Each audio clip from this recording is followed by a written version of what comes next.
Andhra Pradesh deputy speaker ఎమ్మెల్యేగా 1 year పూర్తి చేసుకుంటూ ఉన్నారు. ఎంపీ అంటే ఇష్టం, ఎమ్మెల్యే అంటే నాకు. ప్రతిపక్ష హోదా ఇస్తే తప్ప రానంటున్నారు కదా. 5 ఏళ్ళు ముఖ్యమంత్రి చేసిన వ్యక్తికి తగదేమో అని నేను అనుకుంటున్నాను. కృష్ణరాజు జర్నలిస్ట్ అలా మాట్లాడారు, కొమ్మినేని అరెస్ట్ చేశారు. తర్వాత పరిణామం సజ్జల రామకృష్ణారెడ్డి ఒక సంకర తెగ. ఇటువంటి వ్యక్తి ఈ రాష్ట్రానికి సూపర్ 6 అని హామీలు ఇచ్చి వచ్చారు. ఇంతవరకు వాటి మీద దృష్టి పెట్టకుండా సూపర్ 6 చేయట్లేదు అని అన్నీ ఒకే రోజు చేస్తామని చెప్పాడు చంద్రబాబు గారు. అన్నీ ఓవర్ నైట్ ఒకేసారి చేయరు కదా. యోగి రమేష్ అంటే ఎక్స్ మినిస్టర్, అమరావతి రాజధానికి మేము స్టాండ్ అయి ఉన్నాం. అతను అన్నం అంటే ఇది మొదలైంది. ఇది గౌరవ సభ కాదు, కౌరవ సభ అని ఆ రోజు చంద్రబాబు నాయుడు గారు సభలోంచి కన్నీళ్లు పెట్టుకుని బయటకు వెళ్ళిపోయారు. ఆ కౌరవ సభ ఇప్పుడు గౌరవ సభ అయిందా? Not even 0.1% out. జగన్ వెంట నడిచిన, జగన్ కోసం పనిచేసిన వాళ్ళందరూ జైలు పాలవుతున్నారు కదా. నోరు ఉంది కదా అని బాగేస్తూ ఊరుకుంటారండి. ఈ ఎంపీకి జరిగినంత దారుణమైన ప్రాబ్లం మీరు ఫేస్ చేశారు. సో ఆ కేసుని మాఫీ చేయడానికి ఎన్ని రకాల ప్రయత్నాలు జరిగినాయి, ఇప్పుడు అన్నీ ఒక్కొక్కటి మీరు లాగుతూ ఉన్నారు. సాటిస్ఫాక్షన్ ఉందా? Yes, Andhra Pradesh deputy speaker Raghuramakrishnaraju గారు ప్రస్తుతం మనకు అందుబాటులో ఉన్నారు. ఫస్ట్ ఆఫ్ ఆల్ ఎమ్మెల్యేగా 1 ఇయర్ పూర్తి చేసుకుంటూ ఉన్నారు. అంటే కూటమి ప్రభుత్వం ఏర్పడిన తర్వాత 1 ఇయర్ పూర్తిగా వస్తుంది. మీకు పర్టికులర్గా ఎమ్మెల్యేగా, ఇంతకుముందు ఎంపీగా చేసుకున్నారు కానీ ఎమ్మెల్యేగా ఏడాది పూర్తి చేసుకుంటున్నారు. ఎలా ఉంది ఎక్స్పీరియన్స్? అంటే అదొక డిఫరెంట్ ఎక్స్పీరియన్స్, ఇదొక డిఫరెంట్ ఎక్స్పీరియన్స్. సో దేనికదే విశిష్టమైన అయినప్పటికీ వ్యక్తిగతంగా నాకు మరి గతంలో ఎంపీ అంటేనే ఇష్టం, ఎమ్మెల్యే అంటే నాకు ఇష్టం లేదు. మరి కొన్ని పరిస్థితుల దృష్ట్యా ఇక్కడికి నెట్టివేయబడ్డాను. బట్ వచ్చిన తర్వాత no regrets, I'm quite happy. అంటే ఎంపీ అంటే 7 కాన్స్టిట్యున్సీలు మీ చేతుల్లో ఉండేవి. ఎమ్మెల్యే అనేటప్పుడు ఒకే కాన్స్టిట్యున్సీకి పరిమితం అయ్యారు కదా. ఎంపీ అయితే ఏ కాన్స్టిట్యున్సీ చేతిలో ఉండదు, ఎమ్మెల్యే అయితే ఒక కాన్స్టిట్యున్సీ అయినా చేతిలో ఉంటుంది. అది కాదు, but our contribution would have been much. అంటే ఇక్కడ ఒక నియోజకవర్గం వరకు ఐఎమ్ డూయింగ్ ఎ లాట్. నేను చెప్పడం అనవసరం, మీరు నా కాన్స్టిట్యున్సీలో ఎక్కడ ఆగినా నా పేరు చెప్తే ఏదో 1-2% ఇల్లు ఏదన్నా ఆక్రమణలు తొలగించిన వాళ్ళని ఎవరన్నా అడిగితే తిట్టుకుంటే తిట్టుకోవచ్చు తప్ప ఇంకెక్కడ అడిగినా ఎవరిని అడిగినా కూడా చెప్తారు. సో అది ఇట్స్ అన్ ఓపెన్ బుక్, అందులో నేను చెప్పుకోవాల్సింది ఏం లేదు. బట్ అక్కడ ఏంటంటే పార్లమెంట్లో దేశానికి సంబంధించిన చట్టాలు, అంటే కొన్ని సెంట్రల్ గవర్నమెంట్ సంబంధించిన సబ్జెక్ట్స్లో అక్కడ చట్టాలు, రాష్ట్ర పరిధిలో ఉండే చట్టాలు కొన్ని ఉంటాయి రాజ్యాంగం ప్రకారం. ఇప్పుడు ఈ చట్టాల్లో భాగస్వాములు అవుతాం. గతంలో ఆ చట్టాలకి పరిధి కొంచెం ఎక్కువ, అందులో ఉండేవాళ్ళం. సో అంటే యాక్చువల్గా ఎంపీకి, ఎమ్మెల్యేకి బేసిక్ డ్యూటీ వచ్చి చట్టసభల్లో చట్టాలు చేయటంలో చురుగ్గా పాలు పంచుకోవటం. ఇప్పుడు ఎమ్మెల్యేలు చేసి చాలా పనులు ఎమ్మెల్యేలు చేయవలసింది కాదు. లోకల్ బాడీస్ ఉంటాయి, పంచాయతీ సర్పంచ్ కావచ్చు, మున్సిపల్ చైర్మన్ కావచ్చు, ఈ ఎంపీటీసీలు, వీళ్ళు చేయవలసిన పనులు కూడా చాలా వరకు ఎమ్మెల్యేలు అయ్యే పనులని అనుకుంటున్నారు చాలామంది కూడా. దానికి తగ్గట్టు అసెంబ్లీ పరిదినాలు కూడా జరగవలసినట్టు జరగట్లా. మరి గతంలో 90 రోజులు జరిగి ఇప్పుడు మరీ స్టాండర్డ్స్. మరి వైఎస్ఆర్సీపీ ప్రభుత్వంలో అయితే సరే కరోనా వచ్చింది 2 సంవత్సరాలు కాదనలేం, అయినప్పటికీ కూడా 67 రోజులు జరిగింది 5 సంవత్సరాల్లో కలిపి. అది అట్టర్లీ లో. సో మేము నెంబర్ ఆఫ్ డేస్ పెంచాలి, మేము మా స్పీకర్ గారు, మా బాస్ కూడా అదే నిర్ణయంతో ఉన్నాం. ముఖ్యమంత్రి గారికి కూడా చెప్పాం. అసలు పార్లమెంట్లో కూడా గైడ్లైన్స్లో కూడా అది ఆల్ ఇండియా స్పీకర్స్ కాన్ఫరెన్స్లో కూడా అది మినిట్స్లో కూడా ఉంది. ఈ పెద్ద శాసన అంటే 60కి పైగా సభ్యులు ఉన్న దగ్గర మినిమం 60 days, ఆప్టిమలీ 90 days అని రాసుకున్నారు. బట్ జరగట్లా. సో చట్టసభల్లో మనం కీలక పాత్ర పోషించాలి, నియోజకవర్గ సమస్యలు చట్టసభలో చర్చించాలి. దానికి ఎక్కువ సమయం తీసుకోవాలి. అనుకున్నట్టుగా జరగట్లేదు, కానీ ఓకే, గతంలో కన్నా చాలా బెటర్గా సభలు జరుగుతున్నాయి. అంతవరకు సంతోషం. బేసిక్గా ఎమ్మెల్యేగా అసెంబ్లీలో అడుగుపెట్టారు. ఈ సంవత్సర కాలంలో జరిగిన మీ కెరీర్లో జరిగిన గొప్ప విషయం డిప్యూటీ స్పీకర్గా ఆ స్థానంలో కూర్చుని మీరు సభను నడపటం. ఇది మీరు ఆశించిన స్థాయిలో ఉందనుకుంటున్నారా? ఏమైనా డిసప్పాయింట్మెంట్ ఉందా? అంటే డిసప్పాయింట్మెంట్ అని చెప్పలేం, బట్ గతం గత. కానీ మీరు ఆ చైర్లో కూర్చుంటే మాజీ సీఎం జగన్మోహన్ రెడ్డి ఒకప్పుడు మిమ్మల్ని అనేక రకాలుగా మిమ్మల్ని ఇబ్బంది పెట్టిన ఆయన మీ ఎదురుగా ప్రతిపక్షం స్థానం కూడా లేదు కదా, అక్కడ కూర్చుని ఉన్నారు. ఎలా మీరు ఎక్స్పెక్ట్ చేశారు ఈ పరిస్థితి వస్తుంది అని? నేను చైర్లో ఓకే డిప్యూటీ స్పీకర్గా కూర్చుంటానని అయితే నేను అనుకోవాలి. జగన్మోహన్ రెడ్డి గారు ప్రతిపక్షంలో ఉంటాడనేది నేను 3.5 సంవత్సరాల నుంచి చెప్తున్నా. నేను ఎప్పటి నుంచో చెప్తున్నా. నేను మాట్లాడేవన్నీ దానికి అన్నింటికి డాక్యుమెంటరీ ఎవిడెన్స్ ఉంది. అన్నీ ఏ రికార్డు ఎదిగినా మీకు దొరుకుతుంది. కొన్ని వేల వీడియోలు ఉన్నాయి నేను మాట్లాడి. 3.5 సంవత్సరాలుగా నేను అదే చెప్తున్నా. 3.5 సంవత్సరాలు ఎప్పుడు సంవత్సరం క్రితం, ఇప్పుడు 4.5 సంవత్సరాలే. అవును. సో నేనైతే చాలా స్పష్టంగా అప్పటి నుంచే ఉన్నా తన ప్రతిపక్షంలోనే కూర్చుంటాడని. సో అదే జరిగింది. అనుకోకుండా జరిగింది ఏంటంటే, నేను అసలు అసెంబ్లీలోనే ఉంటానని అనుకోలే. నేను పార్లమెంట్లో ఉంటాను, అక్కడ కూడా ఏదో మంచి పదవిలోనే ఉంటానని అనుకున్నా. నేను అనుకున్నది అది. నేను ఎమ్మెల్యే అవుతానని అనుకోలేదు. కాబట్టి ఇంకా తర్వాత ఏం అవ్వలేదు అనుకున్నా, ఏమనుకున్నా అనవసరం. అంటే మీ చిరకాల ప్రత్యర్థి కదా ఒక విధంగా చెప్పాలంటే జగన్మోహన్ రెడ్డి. రావట్లేదుగా ఆయన సభలో వచ్చి కూర్చుని లాస్ట్ టైం సభలో కూడా ఒక ఎమ్మెల్యే అన్నారు, రఘురామకృష్ణరాజు గారిని ఆ చైర్లో చూడాలి, అచ్చెన్నాయుడు గారు అనుకుంటా ఉంది, జగన్మోహన్ రెడ్డిని అక్కడ చూడాలి అని. సో అది నెరవేరిందా అని అడుగుతున్నారు. నేను ఆ చైర్లో ఉంటూ నెరవేరింది. సరే, స్పీకర్ అయినా డిప్యూటీ స్పీకర్ అయినా ఓకే, చైర్ వరకు ఆల్మోస్ట్ ఇద్దరు ఉంటాం. చైర్లో కూర్చుంటాం వరకు ఓకే, బట్ జగన్మోహన్ రెడ్డి గారు సభకు రావాలి కదా. ప్రతిపక్ష హోదా ఇస్తే తప్ప రానంటున్నారు కదా. అది మూర్ఖత్వం. అది ప్రజలు ఇవ్వాలండి. ప్రజలు 18 ఇచ్చుంటే కూర్చుండేది. మరి ప్రజల బంధానికి ఇప్పుడు పాలకపక్షాన్ని ఆడిపోసుకుంటే మనం ఏం చేయగలం? ఓకే, మా ఎమ్మెల్యేని రద్దు చేసేస్తున్నాను, నువ్వు ఎమ్మెల్యేని తీసేసుకో అని చెప్పలేం కదా. సో అది పార్లమెంటరీ ప్రొసీజర్స్, అసెంబ్లీ సాంప్రదాయాలు ఉంటాయి. సో మరి దాని ప్రకారం అతనే గతంలో మాట్లాడాడు. నేను ఒక 5గురిని తీసేస్తే 17కి వస్తే నీకు ప్రతిపక్ష హోదా కూడా ఉండదా చంద్రబాబు అని ఆయన చెప్పాడు. సో ఆయనకి అన్నీ తెలుసు జగన్మోహన్ రెడ్డి గారికి. మరి ఇప్పుడు అమాయకంగా మరి ఇలా అడగటం, మారాన్ చేయటం అనేది 5 ఏళ్ళు ముఖ్యమంత్రి చేసిన వ్యక్తికి తగదేమో అని నేను అనుకుంటున్నాను. అదేనా, లేకపోతే మిమ్మల్ని మీరు ఆ చైర్లో కూర్చుంటే ఇక్కడ మీకు సమాధానం చెప్పుకోవాల్సి వస్తుంది, మీరు మైక్ ఇస్తే తప్ప మాట్లాడేని పరిస్థితి ఉంటుందని ఏమన్నా? అసలు నాకు డిప్యూటీ స్పీకర్ ఎప్పుడు ఇచ్చారు? నాకేం ముందు ఇవ్వలేదు కదా. ఏదో 6 నెలల పోయి ఇచ్చారు నాకు. సో అతను ముందు నుంచి మంకుపట్టు మారం ముందు నుంచి చేస్తానే ఉన్నాడు కదా.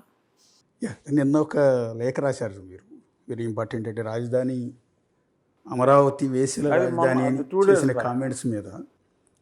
సరే, ఆయన కృష్ణరాజు జర్నలిస్ట్ అలా మాట్లాడారు, కొమ్మినేని అరెస్ట్ చేశారు. తర్వాత పరిణామం సజ్జల రామకృష్ణారెడ్డి ఒక సంకర తెగ అన్నదాని మీద అంతకంటే అసహ్యంగా మాట్లాడాడు ఇతను. నేను I did not expect Sajjala Ramakrishna Reddy అలా మాట్లాడతాడని నేనైతే ఎక్స్పెక్ట్ చేయాలి. మరి అతను ఎందుకు బ్యాలెన్స్ తప్పాడు అన్నది, మరి అతన్ని గట్టిగా మాట్లాడు రామకృష్ణ అన్న అని చెప్పి ఉన్న జగన్మోహన్ రెడ్డి గారు చెప్పి ఈ రామకృష్ణారెడ్డి గారితో మాట్లాడించాడేమో నాకు తెలియదు. బట్ స్వతహాగా మరి నాకు మంచి పరిచయమే ఉంది ఒకప్పుడు. బట్ అతను మరి ఇటువంటి వ్యక్తి ఈ రాష్ట్రానికి ముఖ్య సలహాదారుగా వ్యవహరించాడు అనేది చాలా సంభ్రమాశ్చర్యాలకు గురవ్వాలి. అంటే ఆ పదం అన్నది చాలా అసహ్యం. అంటే అలా మాట్లాడకూడదు. అంటే జగన్కి చెప్పే మాట్లాడి ఉంటారంటారా, లేకపోతే ఈయన వ్యక్తిగతంగానే కామెంట్ చేసి ఉండొచ్చా అని? అంటే జగన్ చెప్తేనే మాట్లాడాడండి. జగన్కి చెప్పి కాదు, జగన్ చెప్తేనే అతను మాట్లాడాడేమో అని నేను అనుకుంటున్నాను. అంటే బేసిక్గా ఏ పొలిటికల్ పార్టీ అయినా సరే సస్టైన్ కావాలంటే లాంగ్ స్టాండ్లో ఆల్రెడీ మన 151 సీట్ల నుంచి 11 సీట్లకు పడిపోయిన ఆ పార్టీ మళ్ళీ నెక్స్ట్ ఎలక్షన్ పికప్ కావాలి అంటే ప్రజల ఆశీర్వాదం కావాలి కదా. సో ప్రజల్లో ఉన్న వ్యతిరేకతను పోగొట్టుకునే క్రమంలో అమరావతి రాజధాని ప్రాంతంలో ఉన్న కాన్స్టిట్యున్సీలో ఉన్న ప్రజలందరికీ కూడా వైఎస్ఆర్ కాంగ్రెస్ పార్టీ అంటే వ్యతిరేకత ఉంది. ఎందుకంటే రాజధానిని తీసుకెళ్ళిపోయి 3 రాజధానులు పెట్టారు. ఇలాంటి తరుణంలో వాళ్ళకి దగ్గర కావాల్సింది పోయి ఈ విధంగా వేసేల రాజధాని అని అనిపించడం కావచ్చు, సంకర్ జాతి అంటం కావచ్చు. ఇది భవిష్యత్తు పరిణామాలు ఎలా ఉండబోతున్నాయి? సరే, ముందు ఏదో సర్ది చెప్పుకున్నారు. అది ఎవడో వచ్చి పార్టీకి కృష్ణరాజుకి సంబంధం లేదు, ఎవడో వచ్చి ఏదో మాట్లాడాడు అన్నాడు అని అంటాం. ఓకే, అది సమర్థన కాకపోయినా ఓకే, ఏదో చెత్త సమాధానం చెప్పారు. మరి సజ్జల రామకృష్ణారెడ్డికి పార్టీకి సంబంధం లేదా? మరి శంకర జాతుల్లో వీళ్ళని చెప్పి ఎలా అంటాడు? పైగా అతను మాట్లాడింది అంటే చెప్పుతో కొడతారా, అసలు మీరు పిశాచాలా, రాక్షసుల ఫోటోల్ని చెప్పుతో కొడతారా అని మాట్లాడాడు. నా ఫోటోల్ని చెప్పులతో కొట్టాలని చెప్పి అప్పుడు 2020 ఏప్రిల్ మేలో మొత్తం నా పార్లమెంట్లోని 7 నియోజకవర్గాల్లో కూడా చెప్పుతో కొట్టించారు. చాలా అసహ్యంగా ట్రీట్ చేశారు. నా బొమ్మల్ని కాళ్ళతో తొక్కారు, నా దిష్టి బొమ్మలు తగలబెట్టారు. కానీ గడ్డి తక్కువైతే నేను కూడా ఇస్తాను లేరా, ఎన్ని దాలు పెడతారో దాలు పెట్టుకున్నాను నేను చెప్పినప్పుడు. మరి వాళ్ళు చేస్తే వాళ్ళు దైవాంశ సంబూతులు, ఇంకెవరన్నా చేస్తే వాళ్ళు పిశాచాలు రాక్షసులు అని మాట్లాడటం. మరి ఐ థింక్ కొంచెం మతి, ఈ జరుగుతున్న పరిణామాలు, వాళ్ళు అన్ని తక్కువ సీట్లు రావటం, ఏదన్నా షాక్ తిని ఏదన్నా డిప్రెషన్కి లోనయ్యారా అనే అనుమానం అయితే వస్తుంది. అంటే పొలిటికల్ మేనేజ్మెంట్లో ఒక పార్టీని నడిపేటప్పుడు ఇందాక నేను చెప్పిన ప్రజల ఆశీర్వాదం చాలా ఇంపార్టెంట్. ఇవాళ మీరు అధికారంలోకి వచ్చినా లేకపోతే వాళ్ళు ఓడిపోయినా ఇదంతా కూడా ప్రజలే కదా. అలాంటి ప్రజలకు చేరువు కావాల్సింది పోయి ఇలాంటి ప్రజల్ని పట్టుకుని ఈ రకంగా వేసిలని తిట్టడం ద్వారా అంటే పొలిటికల్ మేనేజ్మెంట్ క్రైసిస్ ఏమైనా ఉందో ఆ పార్టీలో? మీరు ఆ పార్టీలో కూడా పనిచేసి వచ్చారు. ఇలాంటి క్లిష్ట పరిస్థితుల్లో సస్టైనబిలిటీ కోసం లేకపోతే పార్టీని ఆ రిస్క్లోంచి బయటపడేయటానికి కోర్ టీం సమావేశమై ఏం చేయాలి డ్యామేజ్ కంట్రోల్కి, దీన్ని ఎట్లా ప్రజల్లో ఆగ్రహం లేకుండా చూసుకోవాలన్నది ఒక ప్లానింగ్ అనేది ఉంటుంది ఏ పార్టీ అయినా. ఇప్పుడు ఏదో అంటారు, ఇప్పుడు మొన్న వాళ్ళతో మాట్లాడించి పేడలో కాలేశారు. సజ్జల రామకృష్ణారెడ్డి మళ్ళీ అది పేడ కాదా అని వాసన చూసుకున్నట్టు ఇతని బిహేవియర్ ఉంది. మరి ఏం చేస్తాం? అదే పొలిటికల్ ఆ కోర్ టీం భేటీ అవ్వడం కానీ డ్యామేజ్ కంట్రోల్ చేసుకునే ప్రయత్నాలు ఎక్కడా మీకు కనిపించట్లేదు కదా.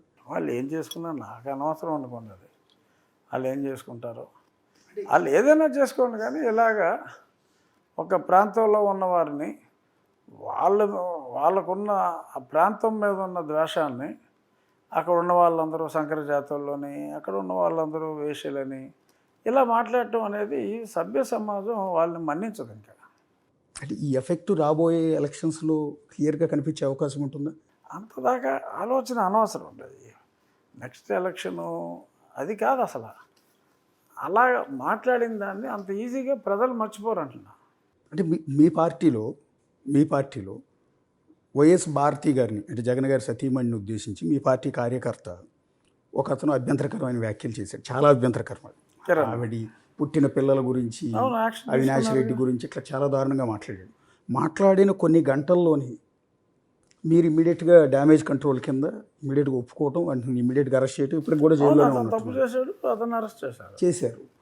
సో ఇదే పరిస్థితి ఆ పార్టీలో ఎందుకు ఉండట్లేదు సార్? అంటే మీరు ఇమీడియట్గా రెస్పాండ్ అయినట్టుగా ఈ పార్టీలో చంద్రబాబు నాయుడు గారికి డిసిప్లిన్, మరి ఆ పార్టీలో అలా తయారయ్యారు. సో ఇప్పుడు కనీసం పార్టీని పికప్ చేసుకోవటానికి కూడా ఆ పార్టీ తరపు నుంచి ఏ ప్రయత్నాలు కనిపించట్లేదు. కానీ వాళ్ళు అనేది ఏంటంటే సూపర్ సిక్స్ అమలు చేయటం లేదు కాబట్టి కూటమి ప్రభుత్వం మీద ప్రజల్లో వ్యతిరేకత వచ్చింది 1 సంవత్సరానికి అని జగన్మోహన్ రెడ్డి గారు పదే అంటూ ఉన్నారు. అదే జగన్మోహన్ రెడ్డి గారి ఉద్దేశం ఏంటంటే కొమ్మినేని శ్రీనివాసరావుని డబ్బులు ఇచ్చి మేనేజ్ చేసి, నిత్యం సాక్షిలో కనపడే కృష్ణరాజుని మేనేజ్ చేసి, ఆ మాటలు అనిపించి సజ్జల రామకృష్ణారెడ్డికి కూడా డబ్బులు ఇచ్చి చంద్రబాబు నాయుడు గారు ఈ మాటలు అనిపించారనేది జగన్మోహన్ రెడ్డి ఆరోపణ. అంతే కదా. మరి వాళ్ళ మనుషులను అతను జాగ్రత్తగా చూసుకోవాలి అయితే. అంటే బేసిక్గా ఆయన అంటున్నది ఏంటంటే సూపర్ 6 అని హామీలు ఇచ్చి వచ్చారు.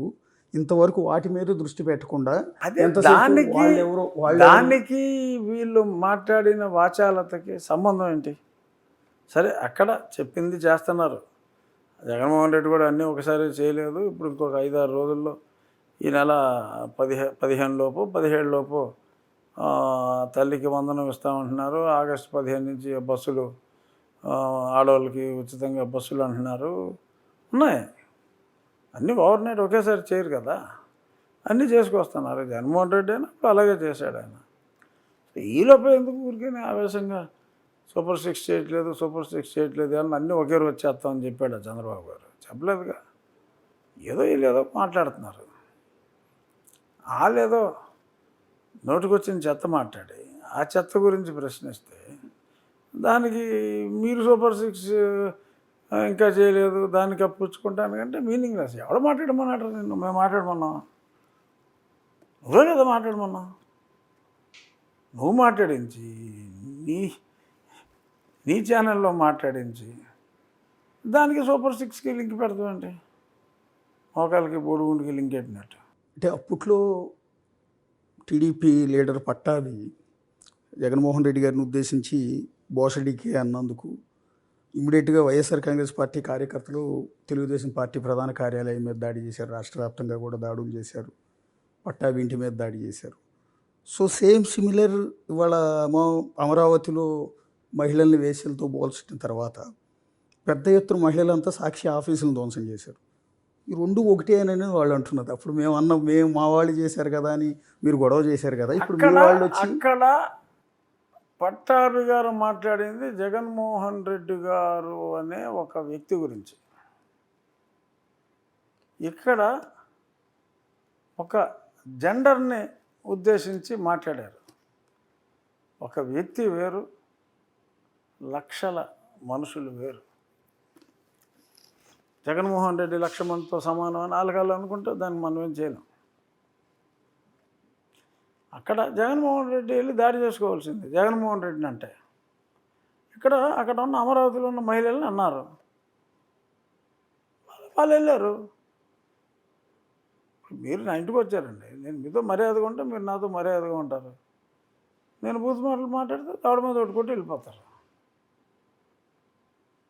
ఆ సంస్కారం నాకు ఉండాలి.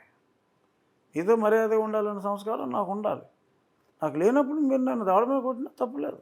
బేసిక్గా గతంలో రాజశేఖర రెడ్డి వెంట ఆయన దగ్గర పనిచేసిన వాళ్ళు చాలామంది ఐఏఎస్లు, ఐపీఎస్లు, మంత్రులు జైలు పాలు అవ్వాల్సిన పరిస్థితి వచ్చింది అనేక స్కాములు ఈయన వల్ల. సో ఈయన ప్రభుత్వంలో పనిచేసిన పిఎస్ఆర్ ఆంజనేయులు కావచ్చు, ఈయన దగ్గర పనిచేసిన వల్లభనేని వంశీ కావచ్చు, బోరగడ్డ అనిల్ కావచ్చు, లేకపోతే నందిగావు సురేష్ కావచ్చు, ఇలా చెప్పుకుంటూ పోతే దాదాపు విజయవాడ జైలు అంతా కూడా నిండిపోయి ఉంది ఇవాళ వైఎస్ఆర్ కాంగ్రెస్ పార్టీలో నేతల అరెస్టులతో. ఇలా ఇది ఎట్లా చూస్తారండి? అప్పుడేమో తండ్రి వల్ల జైలుకి వెళ్ళాల్సి వచ్చింది, ఇప్పుడు ఈయన వల్ల జైలుకి వెళ్తూ ఉన్నారు. ఆ వెళ్తున్న వాళ్ళ లిస్టులో ఏకంగా జర్నలిస్టులు కూడా చేరారు అనేది సోషల్ మీడియాలో బాగా నడుస్తుంది. మీరు ఎట్లా చూస్తారు దాన్ని? అతను చేసిన తప్పులకి అతనికి మద్దతు ఇచ్చిన వాళ్ళు బలయ్యారు. Out of the way. అధికారులకి వాళ్ళకి ఇష్టం లేనప్పుడు వాళ్ళు చేయాల్సిన పని లేదు. ఏం చేయగలడు? మహా అయితే ఏ మంత్రి అయినా, ముఖ్యమంత్రి అయినా ఒక అధికారిని డిస్మిస్ చేయలేడు సర్వీస్ నుంచి, వేరే ఉద్యోగం వేస్తారు. ఏ ఉద్యోగం వేసినా వాళ్ళ జీతం అదే కదా. అతను కరప్ట్ అధికారి అయితే బాధపడాలి.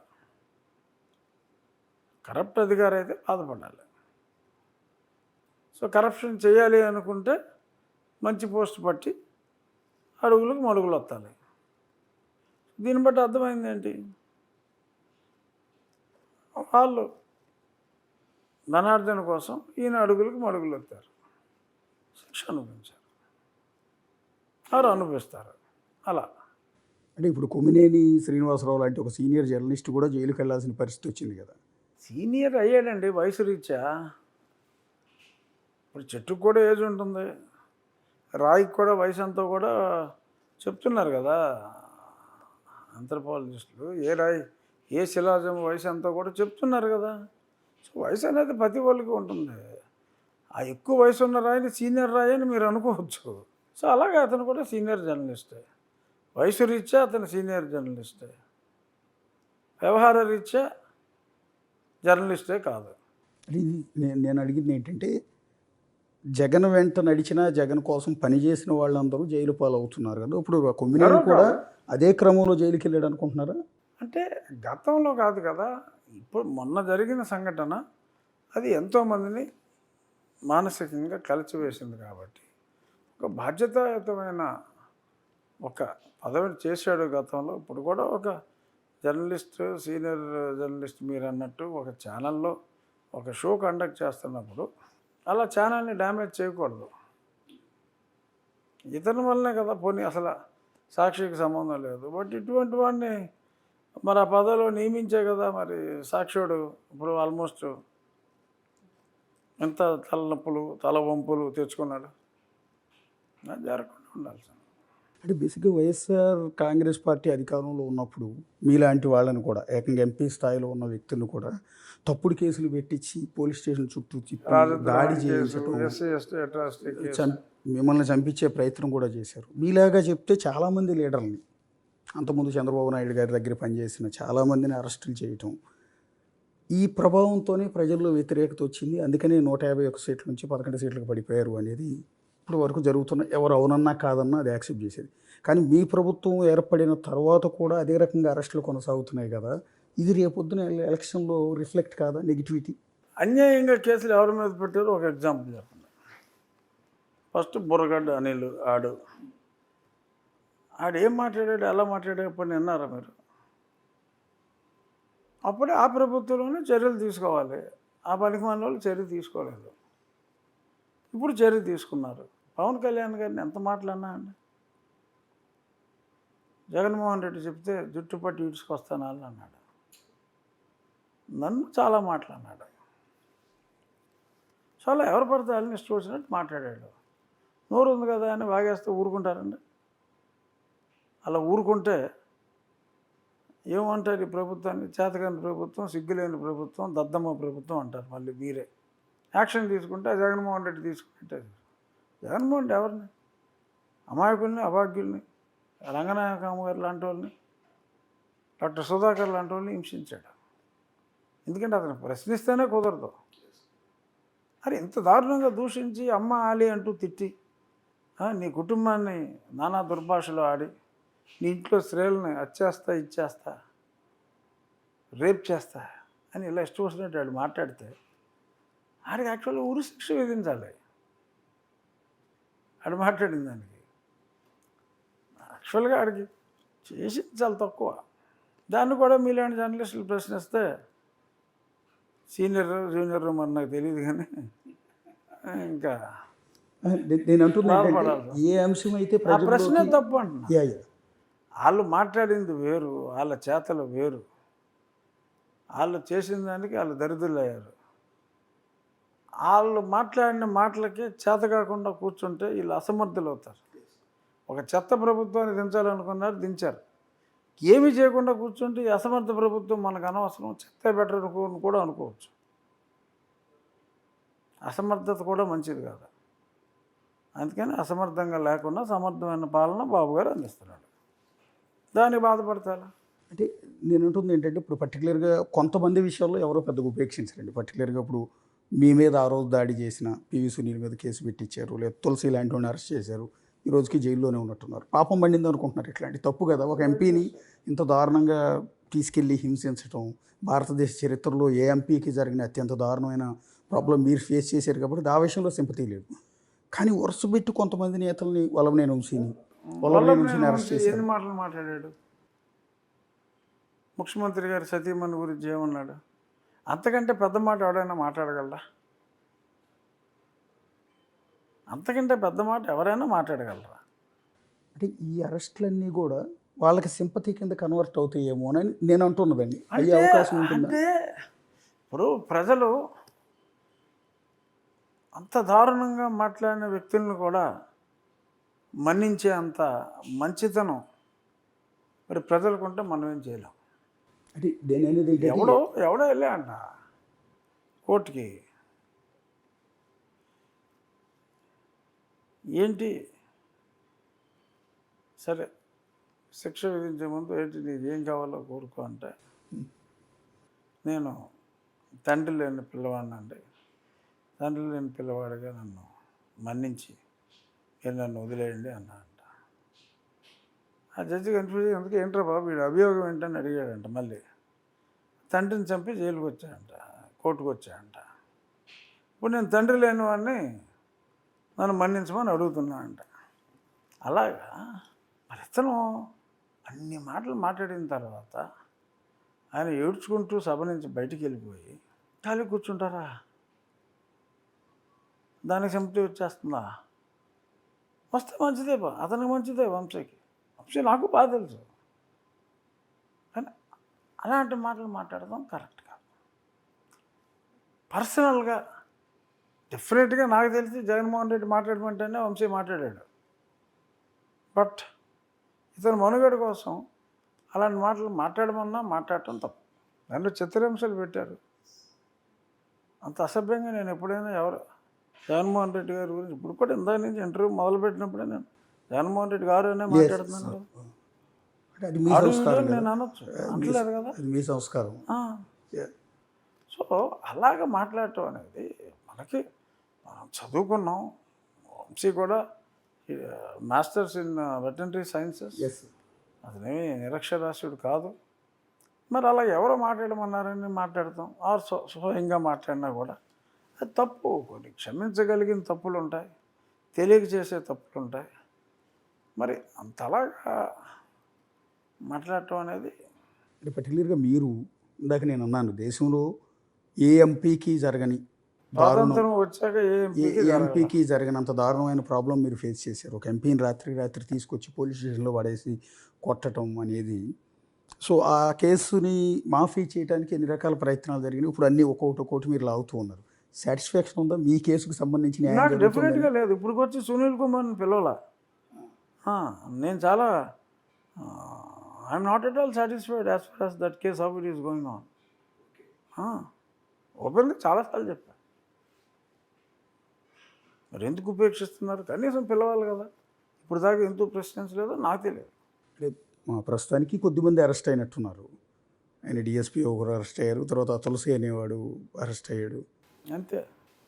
ప్రభావతి బెయిల్ తెచ్చుకునేదాకా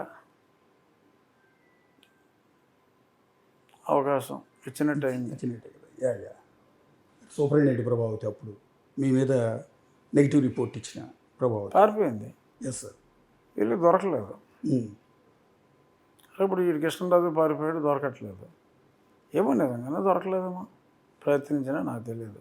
ఇంకోటి ఏంటి సార్, రీసెంట్గా జోగి రమేష్ అంటే ఎక్స్ మినిస్టర్ వైఎస్ఆర్ ప్రభుత్వంలో మంత్రిగా పనిచేసిన ఆయన్ని ఇంటర్వ్యూ చేసినప్పుడు ఆయన అంటుంది ఏంటంటే, మా స్టాండ్ మారింది, 3 రాజధానులు అనే ప్రతిపాదన తీసుకురావటం వల్ల మేము ఓటమి పాలయ్యాం, ప్రజలు తిరస్కరించారు మాకు ఓటేయకుండా, కాబట్టి వాళ్ళ తీర్పును మేము శిరసావహిస్తూ ఒక రాజధానికే కట్టుబడి ఉన్నాం, అమరావతి రాజధానికే మేము స్టాండ్ అయి ఉన్నాం, మా జగన్మోహన్ రెడ్డి గారు రాజధాని కంప్లీట్ చేస్తారు అనేది ఆయన మాట. ఇంతవరకు ఎవరు వైఎస్ఆర్ కాంగ్రెస్ పార్టీ తరపు నుంచి ఆ మాట అనలా.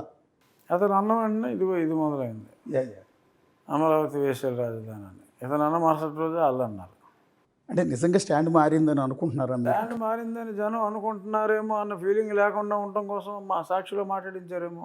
వచ్చే అవకాశం లేదంటారా 3 రాజధానులకి? ఇన్ కేస్ ఫ్యూచర్లో మళ్ళీ ఇతనేవాడండి, ఇతని సంబంధం ఏముంది ఇంకా? In what way Jaganmohan Reddy is concern. అతనికి 11 మంది ఉన్నారు, 3 ఏళ్ళలో కంప్లీట్ అయిపోతుంది అమరావతి రాజధాని. Yes sir. ఈ 1 ఇయర్లో 3 పార్టీలతో ప్రభుత్వాన్ని నడపడం అనేది అంత తేలికైన పని కాదు. మెజారిటీ ఎమ్మెల్యేలు మీరు ఉన్నా, మిగిలిన 2 పార్టీలు అవసరం లేకపోయినా కూడా పొత్తులో ఉన్నారు కాబట్టి సమప్రాధాన్యం ఇస్తున్నారు. పవన్ కళ్యాణ్ గారు డిప్యూటీ సీఎం చేశారు, బీజేపీ వాళ్ళ మంత్రులను చేశారు. యా ఇదంతా మీరు అనుకుంటున్నట్టు, సారీ మేము అనుకుంటున్నట్టు అంత పద్ధతిగా బాగానే వెళ్తుందా, లేకపోతే ఏమన్నా? డెఫినెట్గా సో ఫార్ వెరీ గుడ్ వెళ్తుంది, అందులో అనుమానం లేదు. ఇప్పుడు బేసిక్గా కార్యకర్తల్లో చాలా చోట్ల గొడవలు జరుగుతున్నాయి కదా. కదండి, ఇప్పుడు పెళ్ళైన 3 పిల్లలు ఎంతమంది హ్యాపీగా ఉన్నారు? స్టాటిస్టిక్స్ తీసుకుంటే ఒక 20% అయితే విడాకులు అయిపోతున్నాయి పెళ్ళైన వాళ్ళు. సో అలాగా చిన్న చిన్న డిఫరెన్స్లు ఉంటాయి. సర్దుబాటులో జీవితం. అది మీరు చదువుకుపోతున్నారు వాళ్ళ. లేదు, అందరూ కూడా ఆడు చదువుకోవాలి, ఈడు చదువుకోవాలి. అంటే బేసిక్గా జరుగుతున్న డిస్కషన్ ఏంటంటే టీడీపీలో కావచ్చు, జనసేనలో కావచ్చు, ఈ పొత్తు ఈ 4 ఏళ్ల పాటే ఉంటుంది. ఒక ఎలక్షన్ ముందు విడిపోయి జనసేన పార్టీ బయటకు వెళ్ళిపోయే అవకాశం ఉంటుంది. ఎందుకంటే వాళ్ళు కూడా ఇండివిజువల్గా ఎదగాలనుకుంటారు కదా అని. No comment. మేమైతే పొత్తు కలకాలం ఉండాలని కోరుకుంటున్నాం, నేను వ్యక్తిగతంగా. అంటే బీజేపీతో పొత్తు అనేది అంటే మీ పార్టీకి సంబంధించిన ఎంపీలు కేంద్ర మంత్రులు అయ్యారు ఇద్దరు. సో ఈ నేపథ్యంలో బీజేపీ సహకారం పూర్తి స్థాయిలో ఉందండి. అంటే అమరావతి నిర్మాణానికి కావచ్చు, పోలవరానికి కావచ్చు. మీకు నేను ఇప్పుడు దాకా చెప్పింది సజ్జల వాళ్ళు అలా మాట్లాడతాం, అది జనరల్ ఇష్యూ. అమరావతికి సంబంధించింది గతంలో కూడా ముందు నుంచి నేను I been regularly supporting Amaravati. ఈ స్టేజ్లో ఈ క్లిష్ట పరిస్థితుల్లో నేను ఏదో రాజ్యాంగబద్ధ పదవిలో ఉన్నాను, నేను మాట్లాడకూడదని అమరావతి గురించి మాట్లాడకపోవటం పద్ధతి కాదు. కాబట్టి నేను మాట్లాడా, మీరు దాని గురించి అడిగారు, నా కేసు గురించి అడిగారు, అంతవరకు బాగానే ఉంది. ఈ పొత్తులు ఇవన్నీ అంటారా, ఒక వెల్విషర్గా కలిసి ఉండాలనేది నా కోరిక, ఉంటామనే నా నమ్మకం. అంతకుమించి నేను నాకు సంబంధం లేని విషయం. మీ వరకే ఒకసారి వద్దాం సార్. అసెంబ్లీని ఇది గౌరవ సభ కాదు కౌరవ సభ అని ఆ రోజు చంద్రబాబు నాయుడు గారు సభలోంచి కన్నీళ్లు పెట్టుకుని బయటికి వెళ్ళిపోయారు. పార్టీ ఆఫీస్కి వచ్చి కూడా కన్నీళ్లు పెట్టుకున్నారు తెలుసు. సో ఇప్పుడు మీ పాలనలో మీరు డిప్యూటీ స్పీకర్గా ఆ స్థానంలో ఒక రాజ్యాంగ గౌరవపరమైన పోస్టులో మీరు అక్కడ కూర్చుని ఉన్నారు. ఆ కౌరవ సభ ఇప్పుడు గౌరవ సభ అయిందా? ఖచ్చితంగా, నాట్ ఈవెన్ 0.1% డౌట్. బ్రహ్మాండంగా అయింది, అసలు డౌట్ ఎందుకు? కానీ యాజ్ డిప్యూటీ స్పీకర్గా మీకు డిసప్పాయింట్ ఉంటుంది కదా, అపోజిషన్ పార్టీ కూడా వచ్చి ఉంటే బాగుంటుంది, సభ మొత్తం. డెఫినెట్గా ఆ చైర్లో ఉన్నప్పుడు అందరూ ఉంటే బాగుంటుంది అనేది నా కోరిక, అందులో డౌటే ఉంది. అందరూ రావాలి, జగన్మోహన్ రెడ్డి గారు రావాలని కూడా నేను చాలాసార్లు మాట్లాడాను. ఆయన అవకాశం ఎవరు నాకని ఎందుకు అనుకుంటున్నాడో మరి, ఒకసారి వచ్చి చూస్తే కదా తెలిసేది. ఇంట్లో కూర్చుని మీడియాలో మాట్లాడుకుంటాం ఎందుకు, వచ్చి ఇక్కడే మాట్లాడవచ్చు కదా అని నేను మాట్లాడా, మీడియాతో మాట్లాడా. ఎందుకంటే నాకు ఒక లైక్ ఏ స్కూల్ మాస్టర్ అందరూ ఫుల్ అటెండెన్స్ ఉండాలని కోరుకుంటాను. చివరిగా ఒకటి సార్, ఉండి ఎమ్మెల్యేగా ఎలా ఉండి ఈ 1 ఇయర్లో రఘురామకృష్ణరాజు గారి నియోజకవర్గానికి ఆయన మార్క్ ఆఫ్ అడ్మినిస్ట్రేషన్ ఏం చూపించారు అని అడిగితే? ఇది చాలా కాంప్లికేటెడ్ క్వశ్చన్. ఏం చేయలేదని అడిగితే చాలా ఈజీగా చెప్పవచ్చు. అది ఎనార్మస్, ఎక్కడ ఎవడో కూడా ఊహించడానికి లేనంత. ఇప్పుడు రెగ్యులర్గా ఓకే, ఇప్పుడు ఎక్కడ కూడా ఎవరో గత 15-20 ఏళ్ళుగా కాలువలు డ్రైనేజీలు ఎవడో పట్టించుకోవాలి. మామూలుగా కాకుండా పర్ఫెక్ట్గా కాలువలు బాగు చేసాం, డ్రైనేజీలు బాగు చేసాం. అనారోగ్యం అనేది పెద్ద సమస్య. ఎప్పటికాడు చేపల చెరువులు నీళ్ళు ఇష్టం వచ్చినట్టు పంట కాలాల్లో వదిలేయటం, ఆ నీళ్ళే తాగటం, జనాలు రోగాలు క్యాన్సర్లు చాలా ఎక్కువ మాకు. అవన్నీ కూడా డ్రాస్టిక్గా తగ్గించారు. మరి ఒక ఏరియాలో ప్రతి సంవత్సరం ఒక టైంలో డెంగ్యూ వచ్చేది. నేను కాలువల ప్రక్షాళన మొదలుపెట్టాక కొన్ని ఏరియాలో అసలు కేసులే లేవు. వాళ్ళందరూ వచ్చి నాకు థ్యాంక్స్ చెప్తా ఉంటే I feel so happy. So అలాగా మంచినీళ్ళు మొత్తం ఆల్మోస్ట్ అన్ని ఊర్లో మైక్రో ఫిల్టర్స్ ప్రభుత్వం ఇచ్చింది కేవలం 18.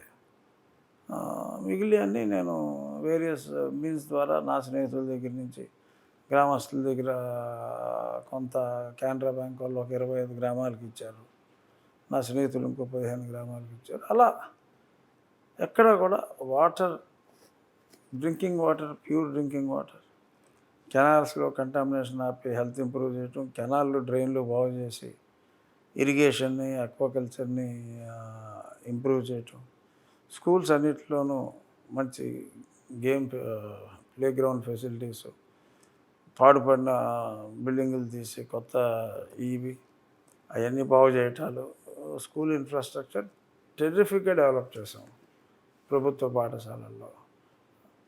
పోలీస్ స్టేషన్కి కొత్త బిల్డింగ్లు ఇచ్చాం. డొక్కు జీపులు వేసుకుని తిరిగేవాళ్ళు పోలీస్ స్టేషన్లో వేసాలు. ఎస్ 50 లక్షలు పెట్టి 4 వెహికల్స్ కొని ఇచ్చాం.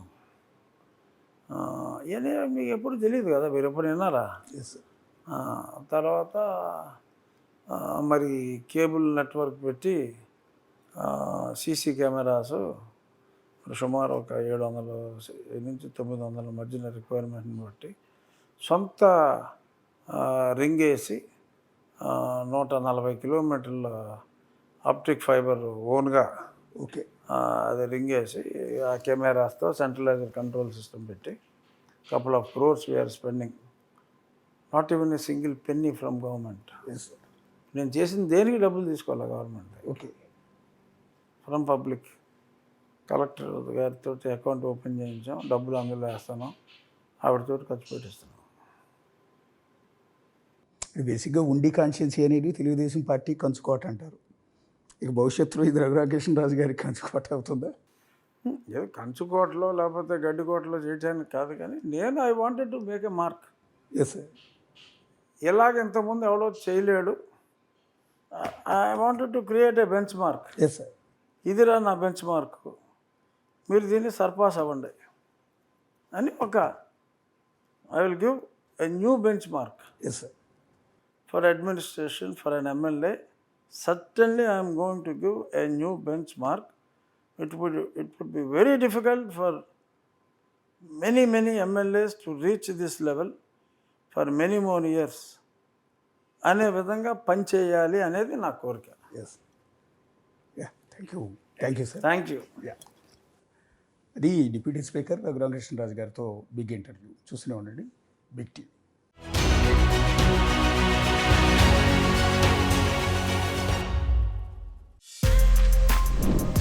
For more videos like this, subscribe Big TV channel.